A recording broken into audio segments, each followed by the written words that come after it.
পৰ্যায়ৰ নিৰ্বাচনৰ বাবে প্ৰচাৰ অভিযান অব্যাহত মুখ্যমন্ত্ৰীৰ। শুকুৰবাৰৰ দিনটোত অভয়াপুৰী, পূব গোৱালপাৰা আৰু বকুত তিনিখনকৈ নিৰ্বাচনী প্ৰচাৰ সভাত অংশগ্ৰহণ কৰে মুখ্যমন্ত্ৰীগৰাকীয়ে। নিৰ্বাচনী সভাত মূলতঃ 8টা চৰকাৰী আঁচনিৰ সফল ৰূপায়ণৰ প্ৰতিশ্ৰুতিৰে হিতাধিকাৰীৰ পৰা ভোট বিচাৰে মুখ্যমন্ত্ৰীগৰাকীয়ে। মোদী কি গ্যাৰেণ্টি 1 নম্বৰ বিনা পইচাত চাউল পালো হয়নে? 2 নম্বৰ উজ্জ্বলা গেছ পালো। 3 নম্বৰ আয়ুষ্মান ভাৰতৰ কাৰ্ড পালো। 4 নম্বৰ চাকৰি। 5 নম্বৰ ঘৰে ঘৰে অৰুণোদয়। 6 নম্বৰ লাখপতি বাইদেউ। 7 নম্বৰ ছোৱালীৰ পঢ়াৰ দায়িত্ব। 8 নম্বৰ বিনামূলীয়া জীৱন বীমা।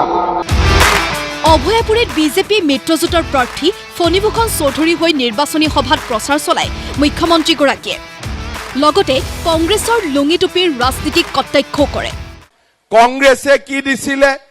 ধুতি দিছিলে, লুঙি দিছিলে, সূতা দিছিলে, হয়নে নহয়?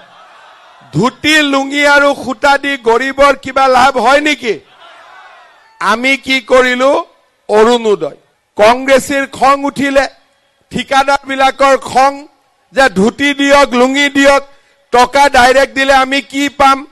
অৰ্থাৎ আমাৰ যদি চৰকাৰে 1 টকা পঠায়, ইয়াতে ঘৰিয়াল বহুত থাকে, যিমান পাৰে 1 টকাটো খাব খুজি থাকে।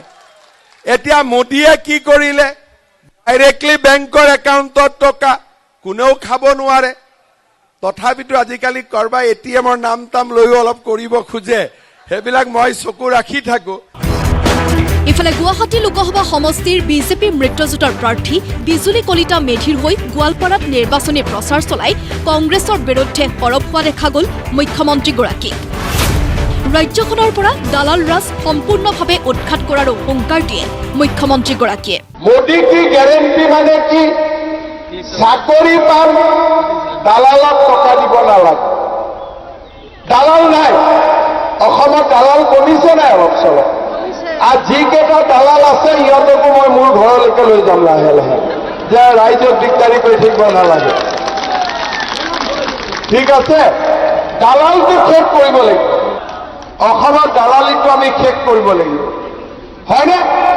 লাগিবনে নাই? উল্লেখ্য যে মুখ্যমন্ত্ৰী হিমন্ত বিশ্ব শৰ্মাই নিৰ্বাচনী ভাষণত ইখনৰ পিছত সিখন হিতাধিকাৰীৰ আঁচনিৰ কথা কৈ হিতাধিকাৰীসকলৰ মন জয় কৰিবলৈ চেষ্টা চলোৱা পৰিলক্ষিত হ'ল। ব্যুৰ' ৰিপৰ্ট, প্ৰতিদিন টাইম।